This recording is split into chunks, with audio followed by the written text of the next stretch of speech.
हा ढोकळा तुम्ही पाहू शकता किती मस्त लुसलुशीत व जाळीदार झालाय। खायला पण तेवढाच खमंग व टेस्टी लागतो। आणि आज आपण यासोबत खास ढोकळ्याची चटणी सुद्धा बनवतोय। तर लगेच व्हिडिओला सुरुवात करूया। हा रव्याचा ढोकळा करण्यासाठी इथे मी 1 कप बारीक रवा घेतला आहे। तर शक्यतो रवा बारीकच घ्या। 2 टेबलस्पून यामध्ये बेसन घातले। बेसन घातल्यामुळे हा खायला खूप खमंग लागतो। 1 चमचा मीठ घालायचंय आणि सगळे कोरडे जिन्नस आता मिक्स करून घेऊया।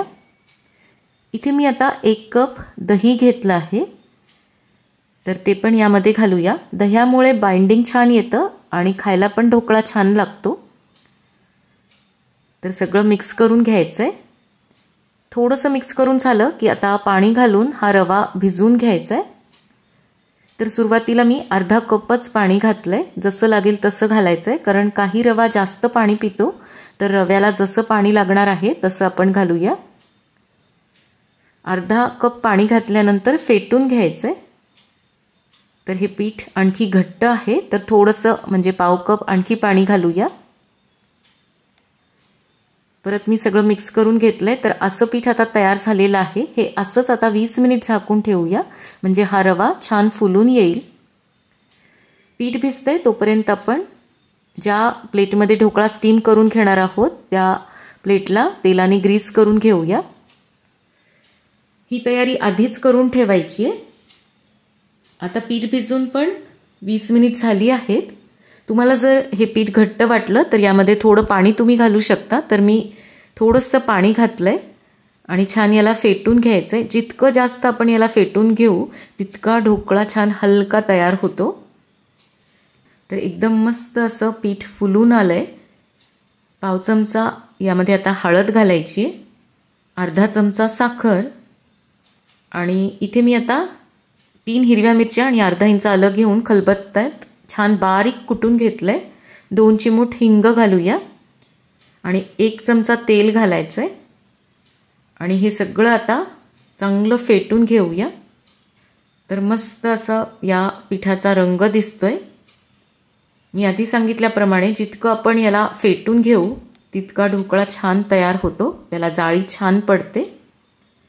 आता 1 चमचा इनो घालूया आणि ॲक्टिवेट करण्यासाठी मी 1 चमचाच पाणी घातलं आहे। लगेच याला एकाच डायरेक्शनमध्ये फिरून घ्यायचंय, फेटून घ्यायचंय आणि जास्त पण फेटायची गरज नाही, फक्त हे इनो पिठामध्ये मिक्स होईपर्यंतच फेटायचंय। आणि लगेच आता या ग्रीस केलेल्या तेलाच्या प्लेटमध्ये ओतूया। थोडंसं या प्लेटला असं टॅप करून घ्यायचंय, म्हणजे एकसारखं करून घ्यायचंय। पाणी पण मी इडली स्टीमरमध्ये आधीच गरम करायला ठेवलं होतं। तर छान आता याला उकळी आलेली आहे। ही तयारी पण आधीच करून ठेवायची, म्हणजे ढोकळ्याच्या प्लेटमध्ये आपण पीठ घातल्यानंतर लगेच प्लेट आपल्याला यामध्ये ठेवता येते आणि ढोकळा मग छान फुलून येतो। पाणी जर गरम नसेल तर मग ढोकळा व्यवस्थित फुगत नाही। आता प्लेट मी यामध्ये ठेवलेली आहे। वरून थोडंसं मी लाल तिखट घातलंय, म्हणजे दिसायला हा खूप छान दिसतो। आता यावर झाकण ठेवून मीडियम फ्लेमवर 15 मिनिट आपण हा स्टीम करून घेऊया। ढोकळा स्टीम होतोय तोपर्यंत आपण यासोबत खाण्यासाठी चटणी तयार करून घेऊया। मूठभर मी कोथिंबीर घेतली आहे, 14 ते 15 पुदिन्याची पानं, 2 ते 3 हिरव्या मिरच्या, छोटासा आल्याचा तुकडा, 3 ते 4 लसणाच्या पाकळ्या, 2 मोठे चमचे शेव घातली आहे। शेवच्या ऐवजी तुम्ही फुटाणे किंवा शेंगदाणे सुद्धा घालू शकता। पाव चमचा काळं मीठ आणि अगदी थोडंसं साधं मीठ पण घालायचंय आणि आता पाणी घालून ही चटणी अगदी बारीक मिक्सरमधून फिरून घेऊया। तर इथे मी चटणी फिरून घेतली आहे। ही चटणी आपल्याला फार घट्ट ठेवायची नाही, अशी पातळच बनवायची आहे। तर आता एका बाउलमध्ये मी काढून घेतली आहे। आता 15 मिनिट पण झाली आहेत। ढोकळा आपला स्टीम झालाय का ते पाहूया। तर एखादी सुरी घालून पाहायची। सुरी एकदम साफ निघाली आहे, म्हणजे ढोकळा व्यवस्थित स्टीम झालेला आहे।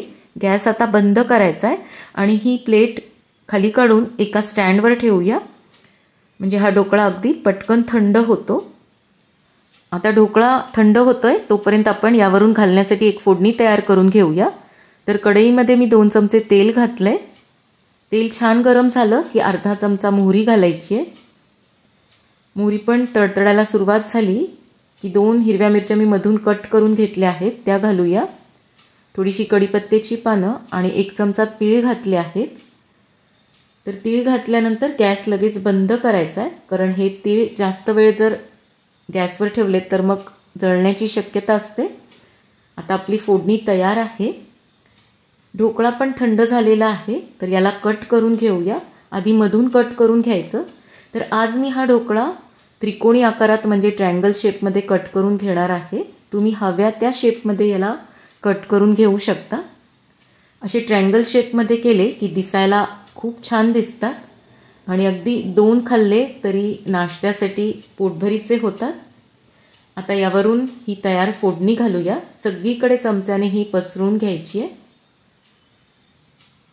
थोडीशी कोथिंबीर पण घालायची आहे. तर मस्त आपला जाळीदार मऊ लुसलुशीत रवा व बेसनाचा ढोकळा तयार आहे. खूप टेस्टी खमंग लागतो खायला. याची जाळी तुम्ही पाहू शकता, एकदम मस्त दिसतीये आणि कापसासारखा मऊसूत झालेला आहे. तर आजची ही ढोकळ्याची रेसिपी आवडली असेल तर लाईक आणि शेअर अवश्य करा. चॅनलवर पहिल्यांदाच आला असाल तर सबस्क्राईब केल्याशिवाय जाऊ नका. पुन्हा भेटूयात पुढच्या व्हिडिओमध्ये एका नवीन रेसिपीसोबत. तोपर्यंत मस्त खा आणि मस्त रहा.